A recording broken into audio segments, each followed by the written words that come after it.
Well, staying connected, first off, it's in the name itself. We want people to come together, stay up to date with everything that's happening around you. Right. Just be informed and also try to find ways on how you can make a difference. I agree. I was telling Kenny the reason why I like staying connected so much, especially the second half of the connect part. It starts with a K. Not only because it starts with like the first letter of our names, but I like to think of it like this. And it was, the more I thought about it, it was more meaningful to me that it was the name of our show was like that. So the K for me, it stands for kin, which is basically family.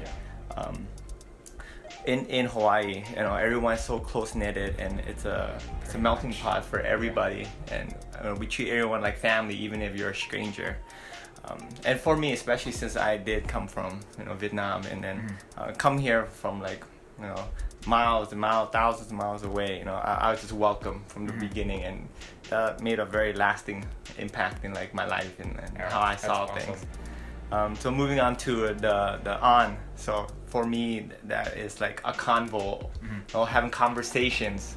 Like right now. Right now, and then like convoy, taking from something to to somewhere else, and at the end it's like connected, bringing it all together.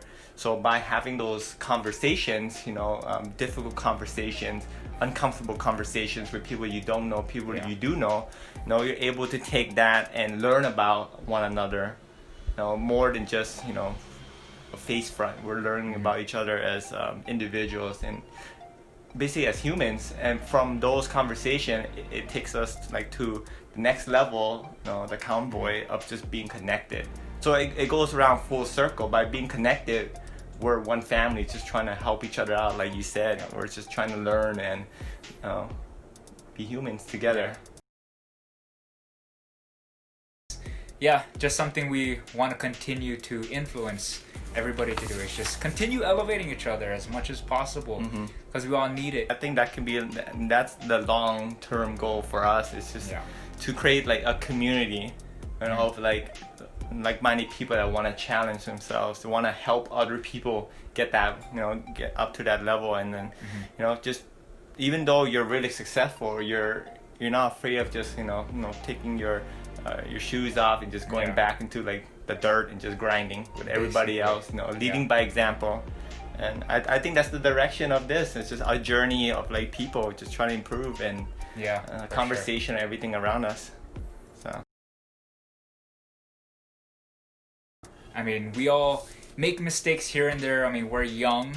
Personally, we're young. We're in our mid-20s, but there's still a lot ahead of us. Yes. A lot of room to learn, and a lot of room to just figure out who we are as an individual. And in order to make that jump to the next level, we got to be honest with ourselves, and and that's another goal of like this podcast, to have like raw, honest conversations.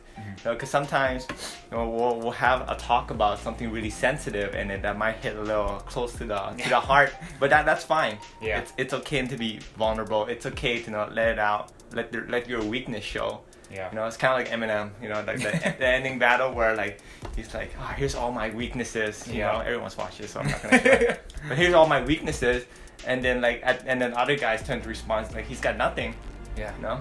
I think for us, it's just being real with ourselves. Like, this is me. I'm weak at this, but I'm trying to improve at it every single day. And through that, being completely honest with yourself, then you're able to like ascend. I totally understand, and with the concept of like having a schedule, everything's so set. So sometimes you're just automatically just moving, work, lunch, work, clock out. So for myself, that's been like a difficulty, because a lot of places that I go to after work, they've been closed down. So it's like, okay, what do I do now? It's like, okay, now I just have to sit down and think about, okay, what's the best way to maximize my time, or what's the best way to, what are some things that I need to do in order to reach my goals. And for sure. I had to take a deeper look and just dive down. Okay, I need to do this because, let's say I'm trying to finish some business books. Okay, I need to, let's say every day I'm gonna read 30 pages. Yeah. You know, and it adds up. And every single day I'm gonna do some strategic thinking, you know, about like my career goals and like skills that I need. So, you know, definitely having time for yourself to just to think and, you know, shift yourself to, and be able to, you know, plan, prioritize what you need to is so important. I think you get more out of that than rather than just going through the motions. It's good to like take a step back. Yeah. And be like, look at the entire picture, because sometimes you're so engrossed in it, you can't see the whole picture. Just work, eat, work, and then just sleep. And I think we all need to do that. We need to step back at times and just, you know, look at the whole big picture of everything. It's like, are we really doing what we intend on doing from start to the end of the day?